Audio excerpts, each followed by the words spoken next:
Hello, everyone, and welcome back to Pop Culture University, the university where you learn everything going on in the world of pop culture and see what life lessons you can get from it for your own life, because they're not just celebrities, they're you and me, and it's not just pop culture, it's our culture.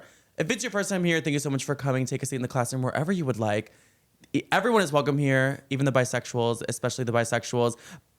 And bisexual people who think I'm biphobic, I say that to tease you. I love the bisexuals, but I know you guys are like the tortured middle children of the LGBT, so I just say that to get on your nerves. But everyone is welcome here. Love all of you guys. We have an action-packed show for you guys today. Happy Halloween, by the way. I'm not dressed up because Halloween is the devil's holiday, duh, and I don't support that. No, I'm just kidding. But someone I'm very close to worked at a Catholic school where they were not allowed to celebrate Halloween. And even if you did in the slightest, you were condemned to eternity of burning in hell. They also didn't allow the kids to drink milk because they said it would turn them all gay.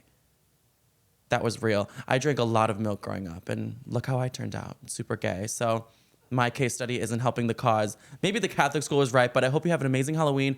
Be safe. There's a lot of scary real life things that can happen on Halloween involving alcohol and substances and drunk driving. So just be safe, stay in a group, get an Uber, make sure you're using all your resources to have a safe night, because nothing is scarier than Halloween not ending in a fun, spooky way, if you know what I'm saying. Okay, so all my students, please be safe out there. Anyway, we have an action-packed show for you today. Unfortunately, we need to start with the tragic passing of Matthew Perry, all the details about the day where he died, and a strange conspiracy theory that a lot of people keep asking me to talk about. People are like begging me to talk about a conspiracy about his death that has to do with Cranberries and Batman. So we're going to get into that. Then we need to talk about Taylor Swift releasing 1989 Taylor's version, her becoming a billionaire, her absolutely dragging Harry Styles on this new album. And you guys, it's insane the amount of context we got about Taylor and Harry's relationship. I'm so excited for that segment. And then we need to end with trigger warning Eugenia Cooney, because everyone thinks she does not have a very long time to live if she continues down the path that she's on. I never like talking about her. This is the only time I will, but we need to get into that today. Before we start, though, make sure to rate this podcast 5-star on Spotify, Apple Podcasts, leave a review. Make sure to subscribe to it on the audio version, but you should also come to the YouTube version on the Petty Pop Culture YouTube channel. Leave a comment. It helps the algorithm so much, and I'd be so appreciative. So without further ado, students, face forward, get in your seats, because Pop Culture University is beginning. Okay, you guys, so for the bell ringer today, I really want to talk about how Kourtney Kardashian, her baby is due today on Halloween, but we weren't supposed to know that information. Travis Barker, who is just giving like golden retriever husband, he's so innocent, he's so sweet, but with that comes the excitement and enthusiasm with him having a new child and not understanding the Kardashian PR plan, where you don't leak anything to the press or Kris Jenner will literally end your life, slip something in your coffee, and you will never be heard from again. Travis Barker went on a podcast with his friend talking about Blink-182, and he accidentally revealed that the baby's due date is today, and that the baby's name is going to be Rocky 13 Barker. Rocky 13 Barker. He then said, "My baby's gonna come out of my wife's vagina doing front kicks and push-ups."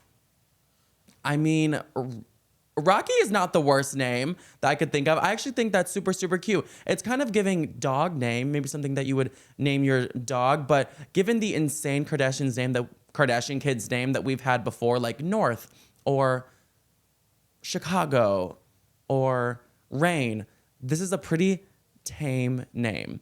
Now Kourtney's kids will be Mason, Penelope, Rain, and Rocky. If I were Mason and Penelope, I would be pissed that I have the most boring plain Jane name, while the third kid in the lineup is called Rain, and then the fourth kid is named Rocky. I would be very jealous. I feel like Mason came before a time when they were astronomically famous, so he was just given kind of like a peasantry name, but Rain was birthed at the peak of their fame. Kourtney yanked him out of her vag by herself, and you know she loves doing that on the show for their 20 million fans to see. So I'm happy Kourtney's gonna get that moment again today, where she like fully grabs the baby like the doctor's supposed to do and just yanks it out of herself. And you know Kris Jenner will be right there with a massive HD Hulu camera getting a close-up shot of Kourtney's vag saying, "You're doing amazing, sweetie." So Kourtney, thank God your pregnancy went well.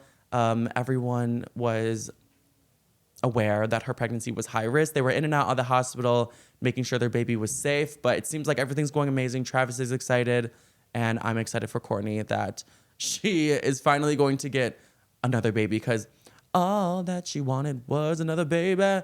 That's literally all she would talk about on the show. There's nothing more than she loves being a mom. And me and that baby are going to wear the same costume for Halloween, aka our birthday suits. So good luck to the Barker family. I love you all. I was actually Travis Barker for Halloween 2 years ago, and I wanted to do him again this year. I love putting fake tattoos on my body. It makes me feel like just a rocker. It makes me feel like a rocker's wife. And Travis Barker, low-key, to me, is like so hot. When people are like, Travis Barker's so ugly, their kid is not going to be cute, I'm like, what are you talking about? Travis Barker is hotter than Scott Disick, in my opinion. Controversial take. Students, let me know if you agree. Who's hotter, Travis or Scott? Can I talk to you guys about something? Speaking of Halloween and like going on dates, so, or like men, but like I went on a date with a man who was very attractive, gorgeous this weekend, but we went to a haunted house. Now, when this date started, we were just texting, hey, what should we do? Let's just have a fun night together. We have only talked like for 2 weeks maybe. He came up to me at the gym. It was super sweet. I really like him. He's Armenian. He's an Armenian lawyer like Kim Kardashian. So he's exactly my type. And is this seat heated? Oh my God, it's getting so hot. Yeah. It's like nice though. It feels like a car seat when it's heated. This is great. But so I was texting him and wanting to make plans with him for Halloween. And he's like, let's just do something chill tonight. I've had a long day being a lawyer, fighting the Republicans. I don't want to do anything too arduous. And I was like, totally. Since it's Halloween, let's go to Spirit Halloween, search for a costume, go back to someone's place, watch Casper the Friendly Ghost or something. He goes, oh, okay, maybe. But speaking of Halloween, how about we do the 17th door? I didn't know what the 17th door was. I thought the 17th door was a nice little festive pumpkin patch. You can shop and buy apple pie and pumpkin bread and maybe pick some apples while someone performs for you. No, it was an intense haunted house that was a resemblance of the 7 Rings of Hell. When I tell you the 17th door was the scariest haunted house I've ever been to in my life, I'm not lying at all. So in this haunted house called the 17th door, they can touch you. And I unknowingly showed up to the scariest haunted house of my life. And I had to sign a waiver that said, if I die, it's fine. We can touch you. We can really do whatever we want to you. You're our bitch when you enter this haunted house. Now, I was under the impression that touching meant like they're going to come up behind you in the haunted house and tap you on the shoulder and go, boo. And you get spooked like, ah.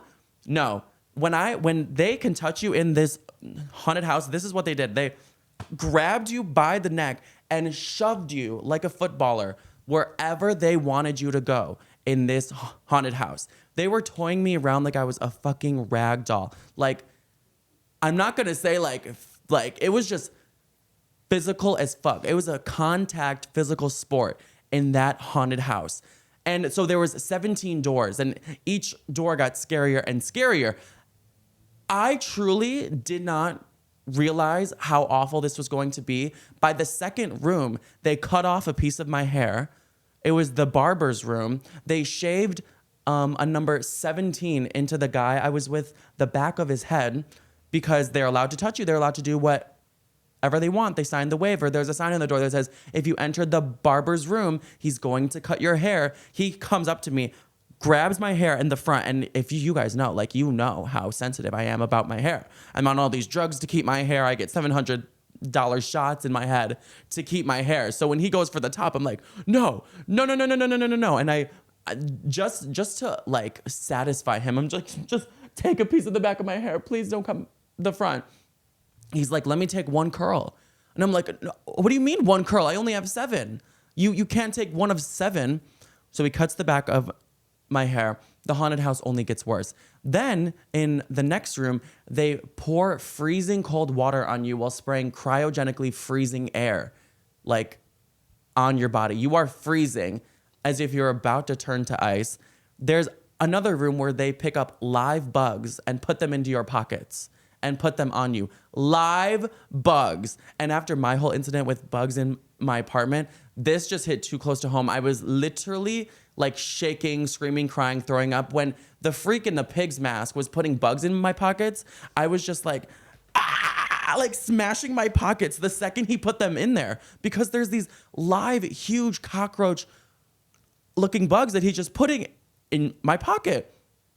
I was honestly, I've never really experienced like a true feeling of fear in a haunted house until this one. Then in between rooms, they would like cattle prod you into the next room, like shock you into the next room. If shoving you wasn't enough, they took like an electrically charged like prod, and it felt like it had metal clamps on it, like tongs.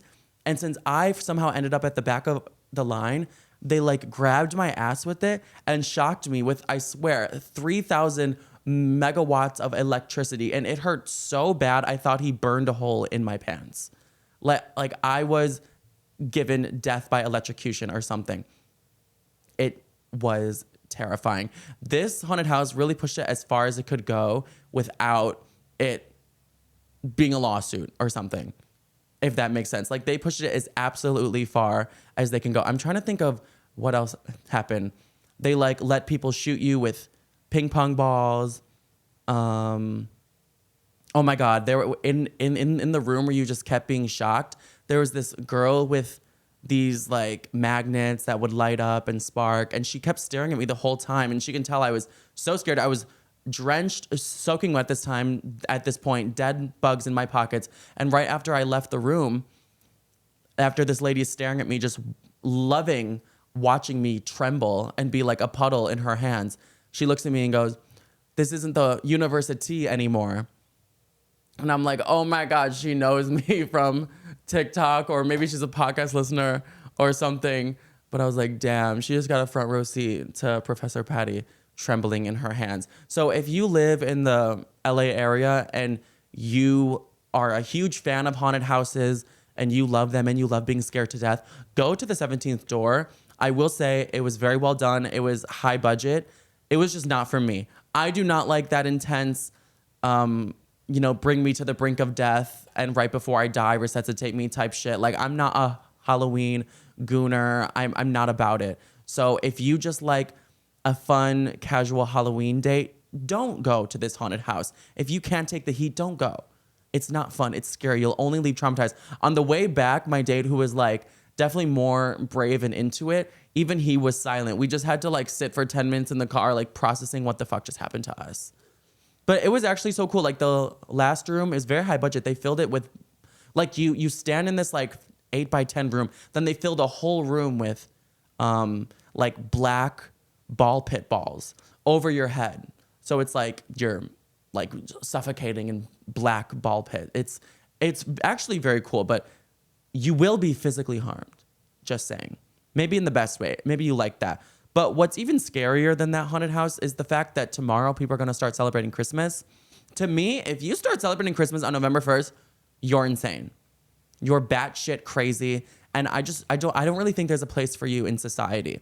I understand that Mariah Carey, like, she needs to keep the checks rolling in. She needs to keep the wheels turning on her career. She really needs to capitalize on these 2 months. But think about it. Celebrating Christmas, November 1st to the end of December, that's 2 months of the year. To me, I'm so sick of Christmas. It's so irritating to me. I feel like every year when Christmas comes around, I'm like, we just celebrated Christmas. I just heard all these songs. I haven't got enough of a break for it to be special. Everyone's like, Christmas only comes once a year. Okay, but it's 1/6 of the whole year. Put that into perspective. By the time you're 60, you've celebrated Christmas for 10 years of your life. If you celebrate it for 2 months every year. That's insane. That's not healthy. And someone should check you into a mental facility. I really think we should the solution to the Christmas epidemic is that let's celebrate Christmas for 2 weeks from December 15th to the end of the year, or let's celebrate it every other year. I think that's the only logical solution here. All right, students. So the first main segment I want to get in today, it's super, super tragic. I'm sure you've heard about it, is the passing of Matthew Perry. He was an iconic sitcom star, definitely a household name. I feel like no show other than Friends was welcomed into Americans' households as much. I think even to this day, it's still like ranking as one of the most frequently watched shows. It's iconic. We could say whatever we want about Friends. It's that girl. It's that show. And Matthew Perry was a massive part of that. He was 1/6 of the Amigos. He played Chandler Bing. I always loved Chandler on the show. I feel like he maybe had just that sense of humor and that charisma that really got me when I would watch. And I would always look forward to his parts of the show. I just think Matthew Perry was a comedic genius, and he really made that role his own. I was watching some interviews with him, and I love when screenwriters and like directors will ask the actor about themselves and then incorporate parts of the actor's lives into the character, especially for comedians, because that just lets them run wild with the character and really make it half them, half fiction. And no one could really make a role their own like Matthew did with Chandler on Friends. So he will be dearly missed. That is an understatement. So he died this Saturday at 54 years old. I was at the gym when that happened, and my stepdad, he was like on top of the news. 2 minutes after it was announced to the world, my stepdad sent me his text, and he was like, "Did you see Matthew Perry died?" I was like, "No, I'm surprised I didn't see that." He was like, "It just happened. I was at the gym. I like had one more thing I wanted to do, but I was like, I just left. I made the video immediately." It was so eerie too, because Matthew, he died in his home in like near the Hollywood Hills. So, and I live right next to there. So I was like, whoa, he like just died, and I can like see the area where he lives. And I just thought that was so eerie and so sad. So officials received a medical call from Matthew Perry's home at about 4 p.m. on Saturday, and they found the actor in a hot tub in his house, not breathing. So basically what happened that day is Matthew Perry, he got up. It was a totally normal Saturday. He went to play pickleball with his friends. So he was like healthy. He was active. I feel like pickleball is this huge craze. I would say for middle-aged folks, but I think people on TikTok got offended when I said people Matthew Perry's age enjoy playing pickleball. That was only out of like love and respect. All my aunts and uncles play pickleball. They're in a pickleball league. My friends' parents play pickleball. I think it's just a commonly enjoyed thing. And I only called out the age of the people who do so because I was equating everyone's health to being on the same level as Matthew's. So that's why it was shocking that he died. Some things, I don't know. Some people are just so sensitive and easily triggered online and want to be offended by everything. And then it's like you have to take a second and spell out to them step for step why you said what you said in a completely not offensive way. And I don't have time to spell things out for people. So next time I'm just not going to explain myself. But yeah, so he came back from playing pickleball, and his assistant was at his house, and he asked his assistant to go do some errands for him. So wherever the assistant went for hours, came home, found Matthew Perry in his jacuzzi, submerged in the water, dead. He was deceased by the time the paramedics arrived on the scene. To me, that's very confusing. And I'm like, I wonder if Matthew Perry could sense he was about to die, and he was like, I want to die alone. Like, I don't know. I don't know if I'm like thinking too much into it, but you know when dogs die and they like run out to the forest so they can like die alone? I'm like, I wonder if he sent his assistant away because he just felt weird. He just felt bad. There were reports that he was feeling fatigued that day. And when the assistant called the ambulance, it was apparently for him having cardiac arrest. And I know before people have heart issues, you know all the telltale signs that we hear about in school, like your arm will go numb. You'll feel like you'll run out of breath super easily no matter what you're doing. So maybe he was experiencing those symptoms and he was like, I just need to be alone in this moment. But the paramedic said that an adult male patient was deceased prior to the response arrival. The patient was found by a bystander who had repositioned the victim where the head was out of the water. Firefighters pulled the victim out of the jacuzzi, did a quick medical assessment to find he was already deceased. Matthew Perry's jacuzzi was huge, by the way. I don't know if you saw the photos of his pool, but I'm like, damn, that jacuzzi needs a lifeguard. It was massive. Like, his jacuzzi wasn't the shallow end. It was the deep end. So they did the autopsy. And they found out that no foul play was suspected. I wish I could give you a more definitive answer, even after they completed the autopsy, as to did he drown, did he have cardiac arrest, or which happened first? Because some people are suspecting, maybe he was using again and that caused him to pass out, drown in the pool, and that's what happened first. Or maybe he had a cardiac arrest and lost control of his body, passed out, fainted, then drowned. We don't know. And I'm sure the autopsy after it was completed, they know the answer to that, but they're not going to reveal it until the toxicology report comes out. Now, if you're wondering, well, why would they even suspect he's on something, Patty? Why are you assuming that? Not everyone in Hollywood is like that. Unfortunately, Matthew Perry has a very, very long history of addiction. So the creator of Friends said, Matthew suffered mightily behind the scenes, notably from his addiction to drugs and alcohol, painkillers specifically. He was hooked on Vicodin for years, and even well on Friends, he had been in and out of rehab many, many times. He was in a coma before, in rehab 15 times. Apparently, Matthew would say when he would watch the show back from season to season, he could tell which drug he was on. What a weird thing to like a weird time capsule to have of yourself, looking back on each season of your show and being able to tell what each drug is doing to your body. He said he was never really able to watch Friends, and I completely understand. I can't even watch a video that I posted 3 days ago because I'm like, oh my God, that's so cringy and embarrassing. That's what I always tell my friends, like, don't show me a video, don't send me snap memories. Oh my God, don't send me snap memories from over 3 days ago because I will get triggered, I'll be embarrassed. It has to be in my recent memory or I will get upset and not be able to watch it. So I understand how Matthew didn't really want to watch any of the Friends episodes back, but he said he would never ever watch them. What's shocking is last year before Matthew died, he said, if I died, people would be shocked but not surprised. He really said that about himself.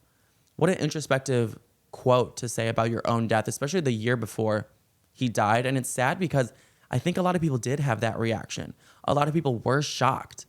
Of course, it's insanely shocking when you get the notification or someone tells you one of your favorite beloved actors and characters have died. But at the same time, I think a lot of people weren't surprised.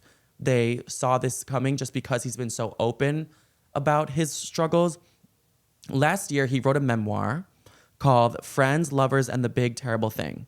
And it's about his life and the ups and downs, but it's a big focus on his struggle with addiction. That's what the big terrible thing is. And it's so eerie that in 2022, he released the book of his life the year before he died. I think having a memoir is so fierce and so cool. I want one. Like, that's so cool because, like, yes, we will all die at some point, but at least your whole thoughts and anything important, monumentous in your life that you think someone else would like to learn from or just know about you is in a book. Like, wouldn't that be so cool if your grandma or grandpa had a book of their life and you can just read it, thoughts directly from them? Like, Britney has one. Matthew Perry just released one. John Stamos just put out one this week too. So it's like, oh my God, even if no one buys my memoir, like no one bought Jamie Lynn Spears' memoir, I should really just write one. It'd be so boring. I'd be like, I enjoyed making peanut butter and jellies and making TikToks. But I don't know. I think it'd be just fun to have one. He said in this memoir, talking about his struggles, his comas and rehabs, that yes, it's very vulnerable putting this all out into the world, but he just wanted to make sure he did something to help people before he left. And he wants to be remembered first for his impact he had on others suffering with addiction and not Friends first. He thinks that's the most important work he's ever done. I couldn't agree more. And he said that immediately after the book's release, hundreds of people said, probably more than hundreds at this point because it's been out for like a year, has said that they checked into rehab immediately because his words were so profound and so powerful. And he just of course, reading the words of someone who suffered with addiction and then got to the other side, those are probably the biggest account and most profound story you can have that would inspire you if you're going through that to seek treatment yourself. So shout out to Matthew Perry for literally changing the lives of thousands of people before he left.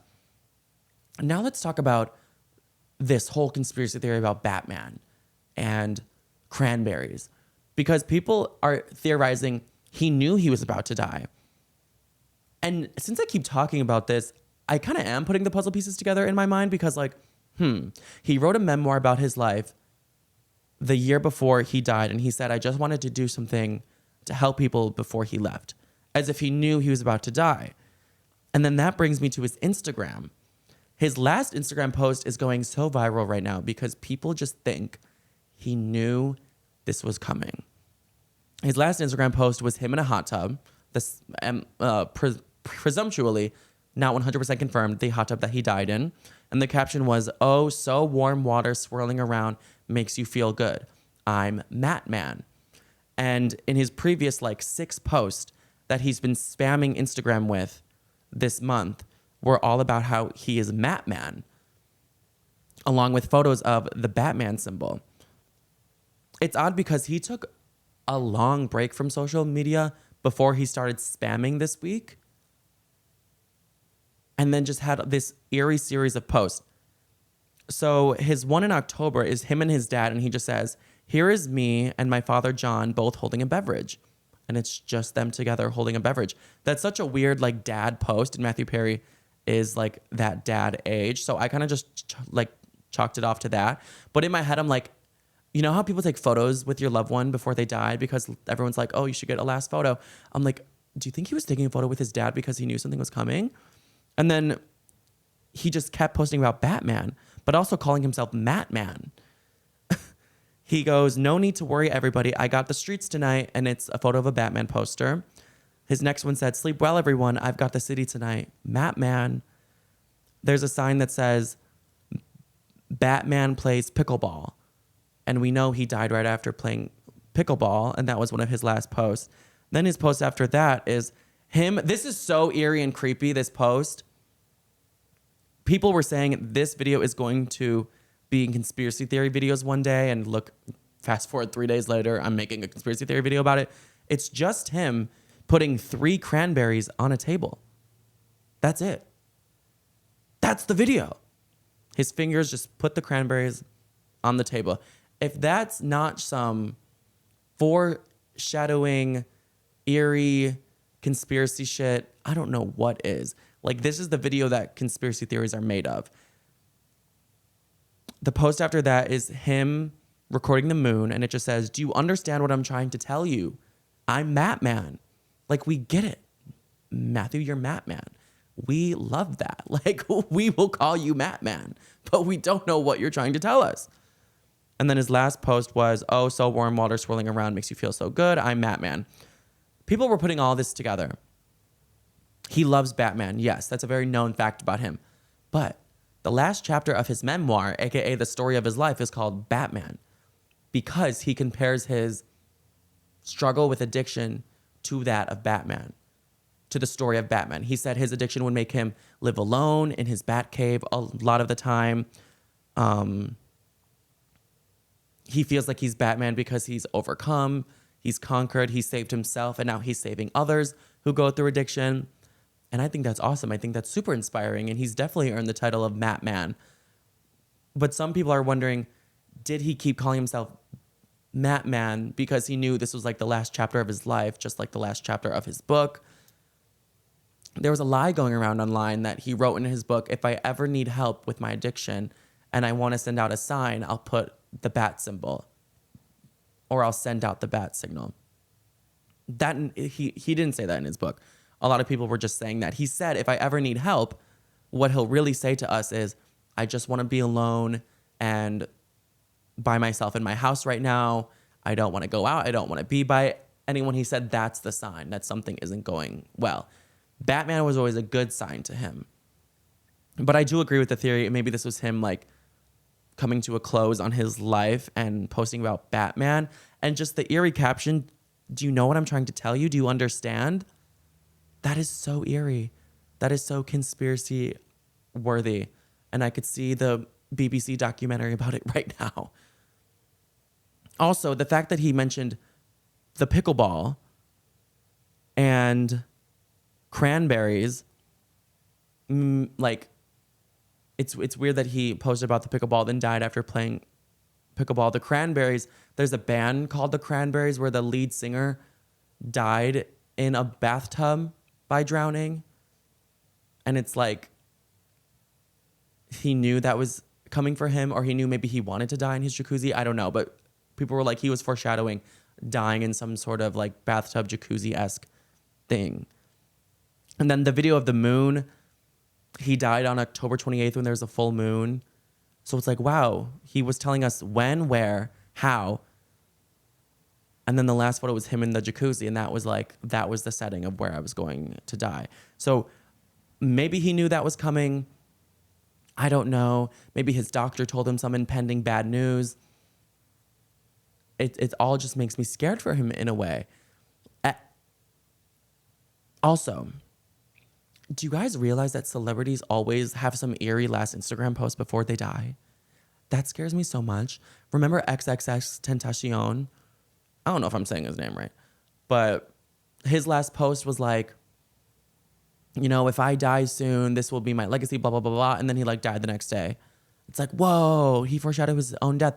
How do celebrities know? Did they sell their soul to the devil? Did they know something was about to happen to them? Because like normal people don't just die in their jacuzzi in their backyard. Like that's a celebrity thing. In your Pacific Palisades home. It's just giving Illuminati conspiracy. Not to make his death about that, but y'all were begging me to talk about this. So don't come for me in the comments, okay? You're welcome for talking about this. Want this to get crazier, students? Do you want it to get crazier? In his Diane Sawyer interview the year before he died, he said that he prayed to be famous. All he wanted to be famous. And he would say prayers to God like, God, do whatever you want with me, but please make me famous. Whoa. So it's almost as though that in itself could spark a lot of conversation about, did he finally get what he always wanted in exchange for something, in exchange for his soul? And you know those movies where someone sells their soul and then at the end they like get all panicked and nervous because they know their like time to pay up is coming and then they die? It's like maybe he knew that was about to happen and it was time to pay up or something. But yeah, he said it was a dark day for him when he realized fame wasn't going to fix what was broken inside of him. Totally. And I feel like addiction only would grow with money and power, obviously because your addiction has the resources to thrive. And with fame, of course, comes a lot of attention, but it comes with so much money that it almost can buy you a lot of like privacy too. And he said, your addiction is just waiting to get you alone so it can basically finish you off. And when it gets you alone, you lose. So him just being in this gorgeous house overlooking the Pacific Ocean and, you know, he died alone. Just like, damn. I'm kind of hoping like the toxicology reports come back negative, of course, because you don't want the story of someone who's suffered through that to end that way. Not saying like, you know, I'm hoping they come back with cardiac arrest and that was the reason. I'm not hoping for anything. I think it's tragic no matter what, but we definitely don't want that to be the ending for him. Yeah, so just be careful what you wish for in that aspect too. He wished to be famous, but it may have made his problems even worse. The fame with friends almost immediately started to consume Matthew and was not good for him. He said that he would show up to the friend's set often blindly hungover to the fact that he could barely function. My grandma would always say, you're not an alcoholic until you can't show up to work the next day and get your work done.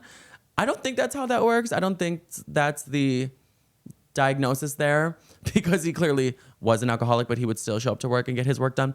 But he would show up blindly hungover. And for years, no one would say anything to him. But one day, Jennifer Aniston called him out on it. Not publicly in front of everyone, but behind the scenes, she tried to intervene. She said, write to Matthew, we know you're drinking. And Matthew said, I thought I was hiding it so well. What? Give it away. And she goes, we could smell it on you. So the whole cast tried to intervene, uplift him. And in the end, it definitely did help him get sober. As far as we know, he was sober in the end. Lisa Kudrow said through all that, he was still the best, most amazing person on set and would make everyone smile and make sure everyone's okay, make them laugh, make them happy. But it's usually the people like that who are struggling. But anyway, what can we learn from this? I think what we can learn that Matthew said in his book, something we can take from it, that he said he wants to be remembered from, is that alone, addiction, or really any problem is too much to bear. But together, we can overcome and defeat anything. He was talking about how when addiction gets you alone, that's when it will turn bad. He has this excerpt in his book where he says, in nature, when a penguin is hurt, its fellow penguins will rally around it to help it get back on its feet. That's what the Friends cast did for me. So I thought that was super cute that he had that support system that made sure he was not alone in his struggles. And I think that can help us learn to be there for each other, be there for your friends, and let them be there for you too. Some people don't like to accept the help, or they want to be alone in their struggles. But like Matthew said, together we can overcome anything. And I don't want to get all cringy and sing the Friends theme song, but I'll be there for you because you're there for me too. It's just cute. And they really all were there for him in the end. They put out a statement, the Friends cast. It was very general for now. I'm sure they're honestly just in so much shock because this was like their brother. They said, we are also utterly devastated by the loss of Matthew. We were more than just castmates. We were a family. There is so much to say, but right now we're going to take a moment to grieve and process this unfathomable loss. In time, we will say more as and when we are able to. For now, our thoughts and our love are with Maddie's family, his friends, and everyone who loved him around the world. And people were like going to the Friends building in New York and paying their respects. So rest in peace, Matthew Perry. We love you and thank you for everything. Oh my God, did you guys see this weekend that at a hockey game, the hockey player that died like on the ice? It was honestly the saddest thing I've ever seen in my life. I saw it on a TikToker's page. His name was Adam Johnson. He was 29. So young, obviously a promising, super successful man for his age, worked his whole life to become an NHL player. And then he was overseas, like doing something for the NHL, some like international thing just for a moment. I don't really know how the NHL works at all.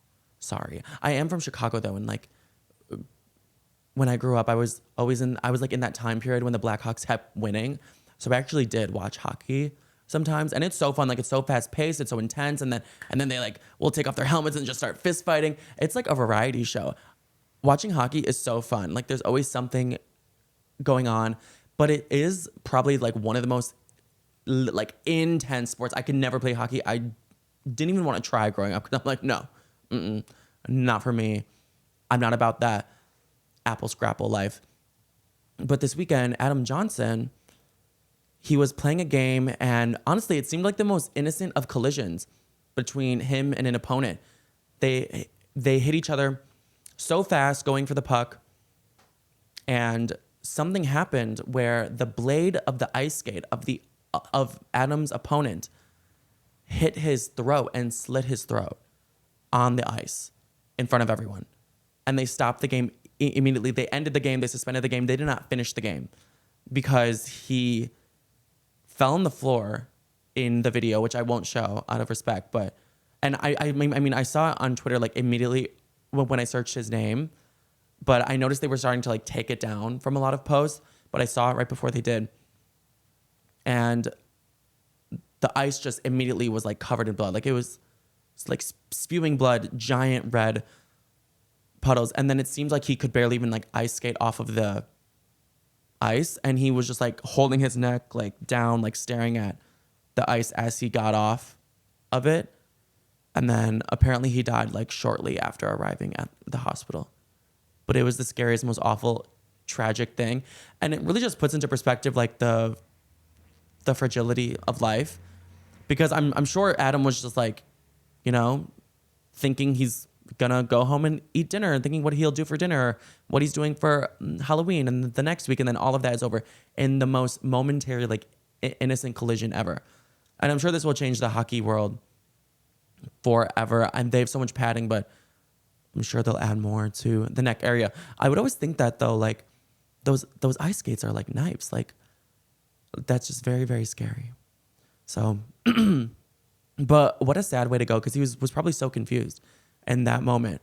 Because one moment you're like alive and fine, and then the next, like you're losing all your blood and you can't even speak. You can't even say bye to anyone because like you can't talk. Like, oh, I could like cry just thinking about it. But rest in peace to Adam Johnson. All right, students, on to something more lighthearted, happy. A lot of tragedy going on in the world everywhere this week, this month, this year. Or it's honestly just like a constant thing in the world, like terrible things going on. And last week, I don't know if you saw my TikTok, but I was like, I'm gonna take, a few days off of posting just out of respect, paying my respects to give attention to what's going on in the world and things of that nature. But a lot of people were like, no, Patty, please keep posting. We need something positive, something lighthearted and escapism to just remind us that there's fun and happy things going on in life. And even though I do like talking about the fun, lighthearted, happy things, I don't know, all the tragedy going on in the world this week is just really sometimes like too depressing to bear. But in the honor of staying positive and being happy, let's talk about the woman who's making us all happy all year, and that is Taylor Swift, because it's truly her world and we are just living in it. I am a avid, raging Swiftie. I am a adoring subject of Taylor Swift. I am her peasant. I am her plebeian. I love her. So Taylor Swift just became a billionaire. She's a bisexual billionaire. Can you believe that? Her net worth is now estimated to be $1.1 billion. And I know it's eat the rich, but Taylor ate. Taylor ate. We can talk about eating the rich while she's eating up literally everything. Like, there's nothing we can do to stop her in her path. She is truly the monster on the hill, too big to hang out, slowly lurching towards your favorite city, pierced through the heart, but never killed. She is monstrously sized famous. It's so insane right now because she has the #1 movie, #1 song, and the #1 album. Can we just take that in? She's so powerful. I'm so afraid of her. I'm literally terrified of her because of the power she has amassed. Like, is there a checks and balances system in play here with celebrities to stop one of them from getting too much power? At this point, I think she could win the presidential election. She could win the world election. She basically has. Like, she's won the people's vote. And my thesis statement that I put out like 5 months ago that she is Michael Jackson level famous is just proven right every single day. So you're welcome for that. And you're welcome for being the first one to say it. So now all of you guys can say it. I took all the heat and the hate for it, and everyone outraged on Twitter and their pitchforks and telling me to go jump off of a really tall something. You're welcome. But she is a billionaire now because of the Eras Tour movie, of course, and because 1989 Taylor's version just dropped this week. 1989, it's so insane because I was 14 when that dropped, and now I'm 23 when the new version dropped. And I'm loving like the re-record era because I just understand the songs more deeply, which is a bad thing because they're all about heartbreak and like self-loathing and like all the uncomfortable, unpleasant feelings of life. But it's like, wow, like she really is my therapist in that way. But the album is going to do more than 1.2 million in its first week of sales. Your favorite couldn't even dream of doing 1.2 million albums in their whole career. The fact that she's doing that first week of sales for a bunch of songs that already came out, like, what game is she playing here? It's almost like she's making it look too easy. She is such an icon, such a legend. She has us foaming at the mouth, like rabidly consuming this music that we already know what's going to happen. Like, would we watch a movie that we like in theaters that we already know exactly what's going to happen this avidly? Probably, if Taylor Swift was involved. It's going to exceed the original 1989 era, which was like a juggernaut, a pop classic the second it came out. So the fact that she's out selling it, I would have never been able to predict that that was going to happen. The album already has 1 billion streams on Spotify in 3 days. 1 billion streams on Spotify in 3 days. To put that into perspective, Katy Perry's last album, I think, is like still struggling to get like 300 million streams in total. 1 billion streams in 3 days. What the fuck? That's insane. That's like everyone on earth. Like streamed has been streaming her album nonstop. Like I said, I'm afraid of her. It's too much power. Do you know who else is afraid of her? Selena Gomez. Because Selena Gomez says that Taylor Swift, allegedly, but I believe it because we know Selena Gomez be talking out of both ends of her mouth, be saying some wild shit. The only thing that could have made the 17th door haunted house scarier is if Selena Gomez was in there. Oh, girl, I would have ran for the hills. Selena thinks Taylor and Travis are moving too fast. According to Page Six, there was sources very close to Selena that says she is worried that Taylor is basically just taking this rendezvous to the next level, giving Travis way too much too quickly in terms of fame and exposure and potentially using her and all those things. And Selena just thinks they're moving too fast. Do you know the source for that quote? Hailey Bieber. I'm kidding. It wasn't Hailey. I love the responses to this news that was going around. Like everyone on Twitter was just roasting Selena. They said, someone on Twitter, she wants her best friend to be lonely and miserable just like her. I didn't say it. This person said, Taylor's moving on too fast and Selena is not moving on from Justin at all. This person said, maybe she should try moving on too. Now, I'm not going to say they're right, but I'm not going to say they're wrong. Look, I'm trying to work on my relationship with Selena Gomez, but she's just turned me into like such a non-believer of the Selena message. And honestly, I'm no longer keeping one eye out for Selena. I just don't really care. Apparently the Haim sisters also think Taylor is moving on too fast. Now the Haim sisters to me are like a real cult of witches. Wait, what's the name? They're a coven. I mean, they're fierce though. I'm obsessed with them. So I wouldn't take what they say lightly. I really do like the Haim sisters. I respect them. So everyone thinks she's moving on too fast. Like I said last episode, yes, I think she's moving very quickly as well. The candle that burns twice as bright dies twice as fast. I don't think they're going to be forever. I do think they're an amazing couple. They're an amazing team. It's lustful. It's exciting. It's new. They are the new romantics. At the same time, I don't think they're going to last forever. But I'm happy for them. And I am such a fan of Travis and Taylor and him together. I stan them.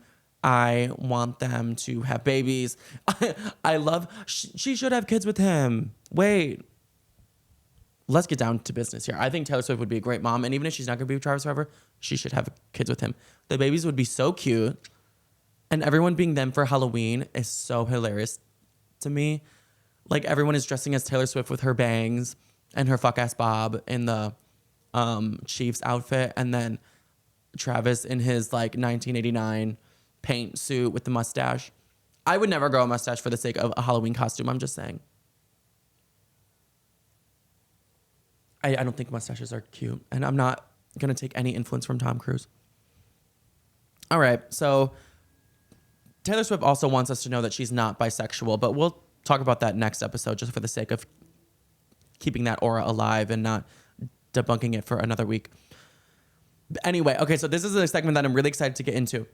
Harry Styles and Taylor Swift are, I think, like madly in love. And I want to talk about how they never go out of style, how they will get back together one day, and how all the vault tracks on 1989 connect to Harry Styles. So we're just going to go through a journey here. Greetings, loved ones. Let's take a journey. We're going to go on a journey here from how all of Taylor's songs about Harry Styles connect. Everyone thought we were going to get a 1989 Harry Styles feature, but no, we're getting a Harry Styles roast. We kept asking Taylor, please duet with Harry, but Taylor heard, destroy Harry. And that's kind of what she did. So if you don't know, Taylor Swift and Harry Styles dated from late 2012 to early 2013-ish. That's around the time that she was crafting 1989. We know that. They got into a famous snowmobile accident right before Christmas in December 2012. This was, I mean, everyone knows gay guys can't drive, and Harry Styles was driving. Not saying he's gay because he's straight, but we know Out of the Woods is about Harry. So let's start there. We know Out of the Woods by Taylor Swift is about Harry Styles. That's confirmed because of the lyrics. Also, in this segment, I will be doing a lot of singing. Some people don't like when I sing. They say I'm tone deaf or something. I think I'm amazing, and I would give myself the golden buzzer on America's Got Talent. She said, remember when you hit the brakes too soon? 20 stitches in the hospital room. When you started crying, baby, I did too. We know that's about Harry Styles because that's clearly about the snowmobile accident.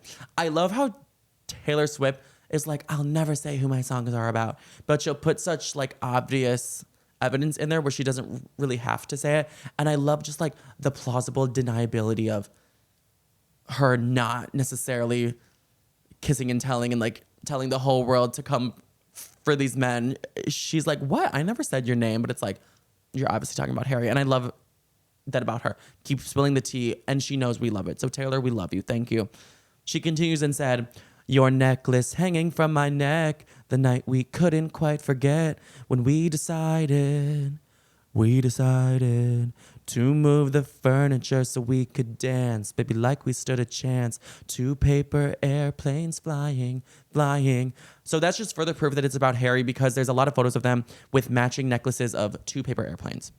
So your necklace hanging from my neck, 2 paper airplanes flying. Out of the Woods is about Harry Styles. She said their relationship gave her a lot of anxiety, and the phrase out of the woods is like a phrase for, are we in a safe space yet? Can I have peace of mind yet? No. You will always have anxiety and you're not out of the woods yet. So she said their relationship gave her a lot of anxiety. It seemed like they would break up and get back together. There'd be other girlfriends in between. It would drive her kind of crazy. That brings me to Style. We know that Style is also about Harry Styles because of the lyrics. You got that James Dean daydream look in your eye. And I got that red lip classic thing that you like. When we go crashing down, we come back every time because we never go out of style. We never go out of style. You got that long hair, slicked back, white t-shirt. That was confirmed to be about Harry in Harry's song, To Ghost. So now we're bringing in Harry songs too. Harry really is a good songwriter as well. And I never really dove deep into the lyrics of his songs, but this was just so fascinating to me reading these lyrics from To Ghost. I think that was on his debut solo album. He said, same lips, red, same eyes, blue, same white shirt, couple more tattoos, but it's not you and it's not me. So he's very clearly referencing Style, red lips, white t-shirt, but it's not you this time. And I like how Taylor and Styles is like, we come crashing down, we break up, but we come back every time, we get back together. It's this endless cycle.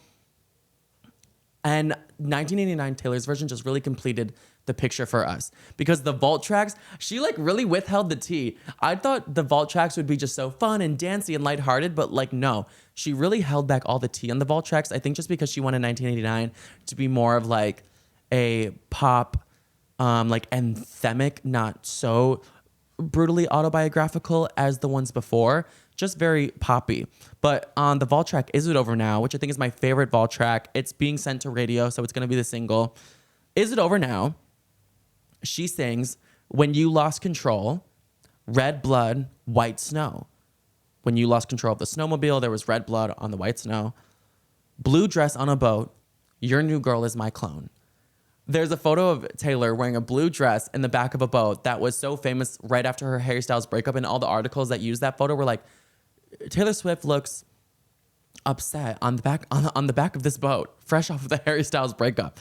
So when it says blue dress on a boat, your new girl is my clone, it's just so funny because I instantly thought of that picture where she just looks like a meme of like a pissed off girl like in the back of a boat, like turning her head, not having it. She's just pouting so fabulously in the most iconic of ways, and she looks gorgeous.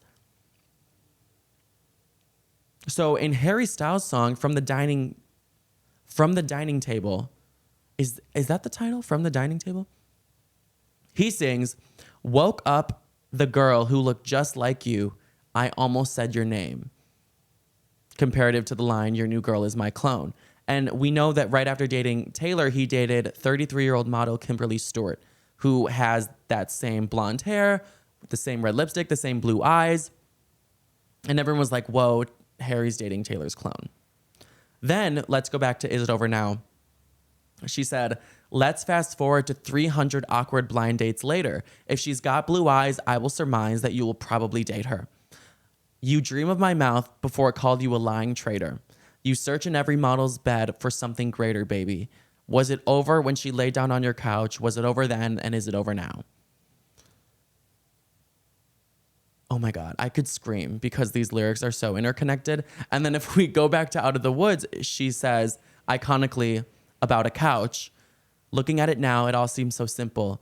We were lying on your couch. I remember.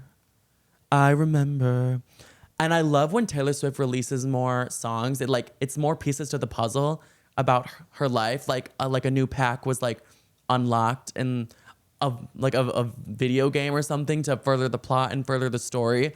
Like, ooh, a new pack of Taylor Swift songs is unlocked. We get more information. So, and it makes other songs clearer as to what they were about. So the line, I remember, from Out of the Woods, that's famously about Harry. That's how the song Question ...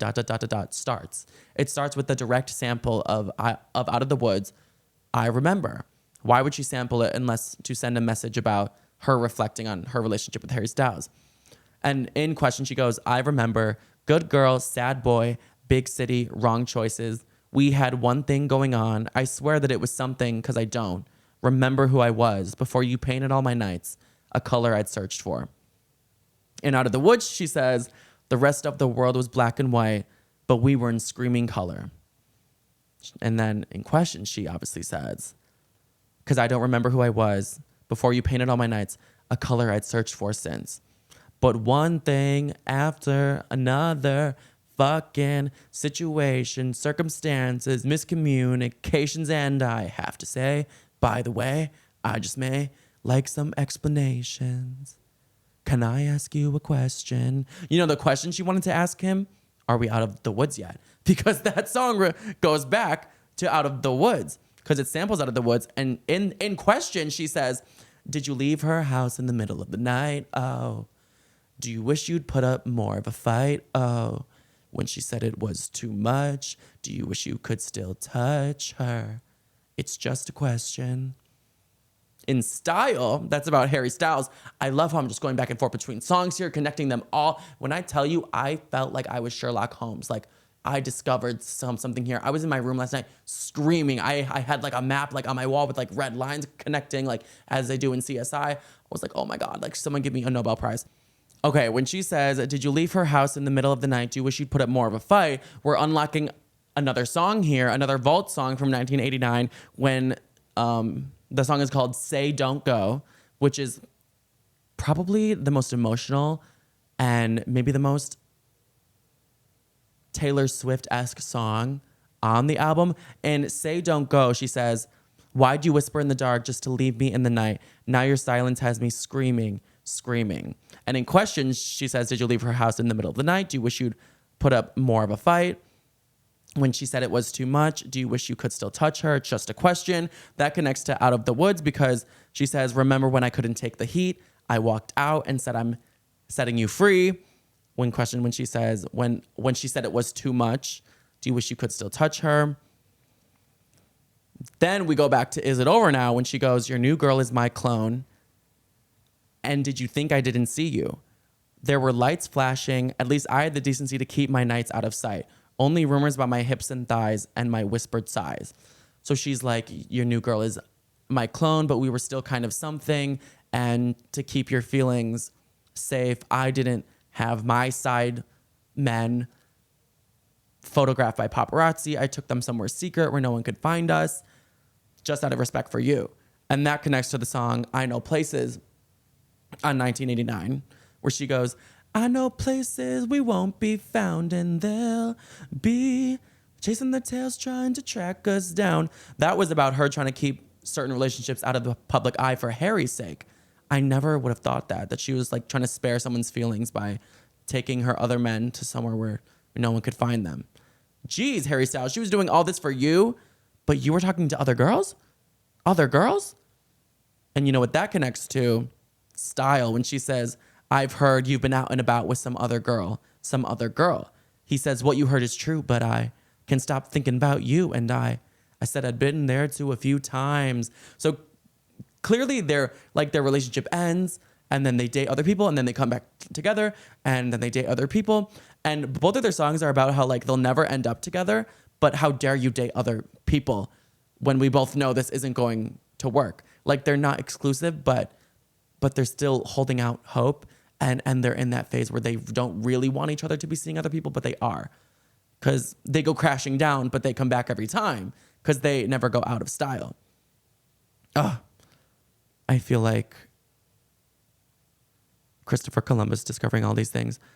Then in Is It Over Now, she says, I was hoping you'd be there and say the one thing I've been wanting you to, but no. Do you know the one word Taylor was wanting Harry to say to her? Stay. That brings in the song All You Had to Do Was Stay, where she says over and over again, stay, stay. That was the one word she wanted Harry to say to him. In All You Had to Do Was Stay, she says, people like you always want back the love they gave away, and people like me want to believe you when you say you've changed.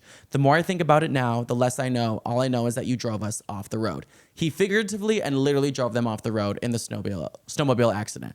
Then in Harry Styles' song, Meet Me in the Hallway, he sings, maybe we'll work it out. I gotta get better. Gotta get better. I gotta get better. I gotta get better. He repeats that. In relationships, he has to get better. And maybe one day they'll work it out because he will change and he'll be able to commit to her. In the song, All You Had to Do Was Stay, she says, when you say you've changed, I want to believe you, but you probably didn't. Blah, blah, blah, blah, blah.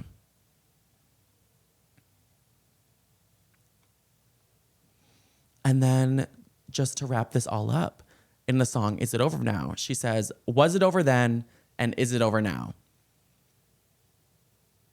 That's such a cute thing to like say though, because their relationship ended so many times and she was probably pretty sure when he has a new girlfriend, it was over then. But then she hears that him and his new girlfriend broke up and she's like, but is it over now? Can we get back together? Because you know what she says in Style? They never go out of style. So they could come crashing down, but they'll always come back because they never go out of style.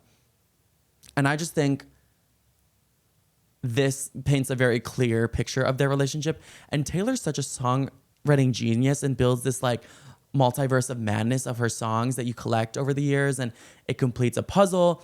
And she's just so eloquent with telling us exactly how she felt in a relationship without telling us exactly how she felt. And I'm just so obsessed with her. She's truly the Shakespeare of our time, the number one songwriter and artist of our generation. And I could say that quite confidently. I just love her so much. Fans are kind of like coming for Harry right now that she's kind of said all these extra things about him. You know, maybe he kind of put her through some hell. He wasn't the best boyfriend. He may be like a shitty man to date sometimes, but it seems like Harry Styles is aware of that because in his song Boyfriends, he reflects on how he's kind of been a bad boyfriend in the past and he could get better. Clearly, the lines I said earlier where he repeats, I gotta get better. It seems like he was self-aware of that. Hopefully now, many years later, he's changed. But do we hate Harry after all this was revealed? No, he's not getting the Jake Gyllenhaal treatment. He's not getting the John Mayer treatment. Honestly, this made him move up in my head in the Taylor Swift boyfriend ranking. It just, I love to learn more about them. I love that Taylor was kind of going through it, but also loved it at the same time. Like it seems like some like masochistically and joyful, pleasant pain that she was putting herself through. And they just both just seem to have some level of fun in their relationship. And do I think he's a cheater? No. I think they were both just like young and they were never truly exclusive, going back and forth, hoping it was going to work out. And then they realized it was not going to, but I don't think there was ever cheating. I don't think he's a bad guy. I just think they had such chemistry that it was almost like explosive. Like having chemistry with someone could be good or bad. You know, like they were like some sort of bond that they bonded so well that they like shake and shine and then erupt right after. Like they're like a lighter that you can always ignite but will never stay lit, if that makes sense. So you could always choose to try to do it again, but the end product will always be the same. And they did talk at the Grammys last year. She was really happy for him when he won Album of the Year, which must have been so crazy because now we know about their history. It's like, whoa. Taylor was watching her ex that she's been through so much win Album of the Year right in front of her, even though she's won Album of the Year like 3 times. So she probably like didn't really like sweat that. But yeah, it just seems like Taylor was a little bit confused by him, their whole relationship, because even like retrospectively, she had all these questions for him. Why did you lead me on just to leave me in the night? Do you wish you could still be with me? Are we out of the woods yet? It just seemed like he confused her and was kind of like this inconsistent boyfriend, and that got her very anxiously attached to him. But I do think the high was worth the pain for her, so that's why she kept going back, and she would probably do it again. But what can we learn from this? I think we can learn from this like cycle of their relationship that always ends up in the same place. I think that we can learn for us, like our relationships with people, whether it be romantic or our friends or family or whatever, like if we choose to go back to it, no matter what we try different, or if we try to force it or try to be someone else, the end result is always the same. And I love the quote in Style when she says, "And I should just tell you to leave because I know exactly where it leads. But I just keep watching us go round and round each time." Like, if you enjoy it, if the high is worth the pain for you, continue that, sure. But just know it's always going to end up the same exact way. There's no changing the ending there. Well, thank you guys for joining me today here at Pop Culture University. I am so happy I got to get all of that Taylor Swift and Harry Styles fandom off of my chest. It was like driving me crazy all week ever since 1989 Taylor's version came out, and I'm just so thankful that you guys will like enjoy that as well and like to listen about it and hear about all the mess. So yeah, thank you for joining me. If you're watching on the visual version, please leave a comment, helps the algorithm so much. Subscribe for more. Even if your comment is literally about nothing, I would appreciate it so much. Spotify, 5 stars, Apple Podcasts, 5 stars. And yeah, next week there's a lot that I already want to get into, like the whole Eugenia Cooney mess and how people think she's about to die. And I want to talk about Taylor Swift refuting the bisexual rumors next week. Maybe I'll do an episode before then. But yeah. Oh my God, I'm going to BravoCon in Las Vegas this week, so I'm very excited for that. I'll definitely be posting fun, exciting vlog footage. I have another fun vlog coming up. This weekend I went to like a party with Mike Posner and Black Bear for their album release, and it was at the craziest mansion ever, so look out for that vlog.